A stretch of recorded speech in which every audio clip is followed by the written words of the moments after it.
Bonjour et bienvenue sur la chaîne de la bibliothèque 7 à lire de Soufal-Weyerheim.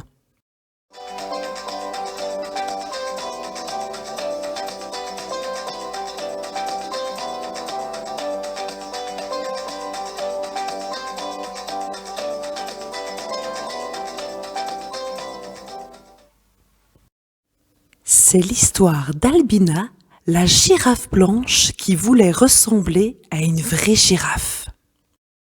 Voici Albina. Elle a de grands yeux noirs. Elle a un long cou et 4 pattes bien solides. Albina, elle adore gambader dans la savane sous le soleil. Mais elle ne sourit jamais, car c'est une girafe toute blanche. Elle ne ressemble pas du tout aux autres girafes qui ont de jolies taches toutes dorées sur le corps. Elle aurait tellement aimé, elle aussi, en avoir. Un matin, elle se rendit à la mare pour boire. Dans l'eau, elle vit son reflet. Elle se regarda longuement et tristement. Elle en oublia de se relever. Et le soleil était chaud, chaud. Soudain, elle entendit derrière elle la voix moqueuse du babouin. « Attention, Albina, si tu restes trop longtemps comme ça au soleil, tu vas avoir les fesses toutes rouges, comme moi. » Ah non, Albina ne voulait pas ressembler à un babouin et certainement pas avoir des fesses rouges. Elle se redressa vivement, mais trop tard. Mais si le soleil peut changer la couleur de ma peau, peut-être que... Mais oui, ça c'est une bonne idée. Albina attendit donc que sa peau redevienne toute blanche.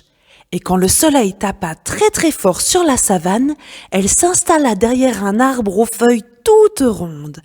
À moi les jolies taches toutes dorées. 1 heure passa.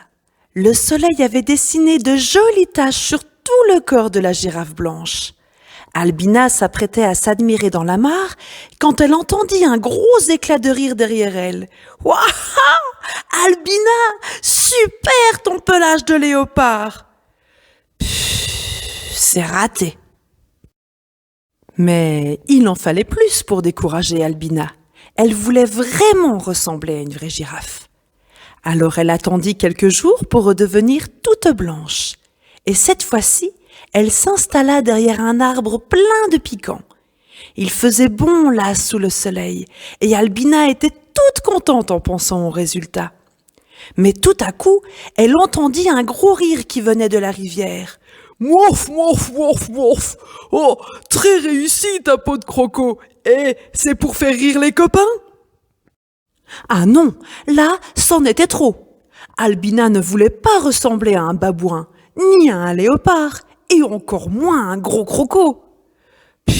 Tant pis, elle resterait une girafe toute blanche. Le temps passa.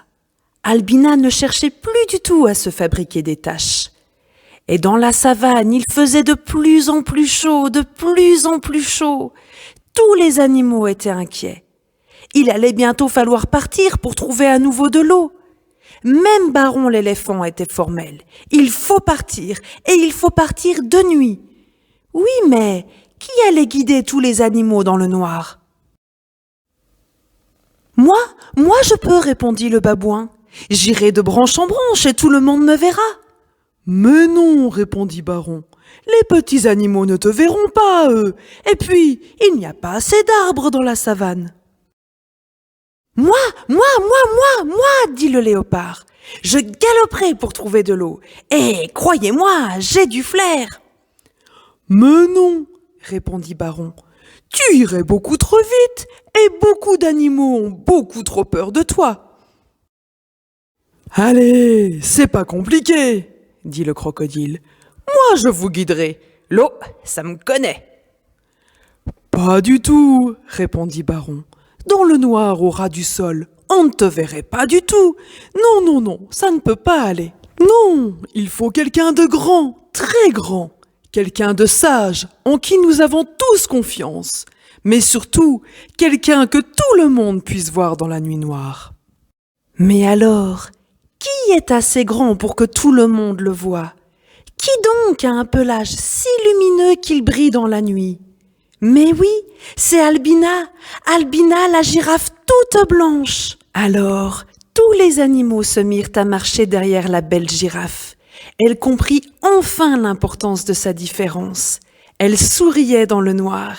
Elle était très très très fière d'être une girafe toute blanche. Brousse, brousse, j'aime la brousse et la jolie savane. Y a des lions, y a des tigres, y a des léopards et y a même des girafes blanches.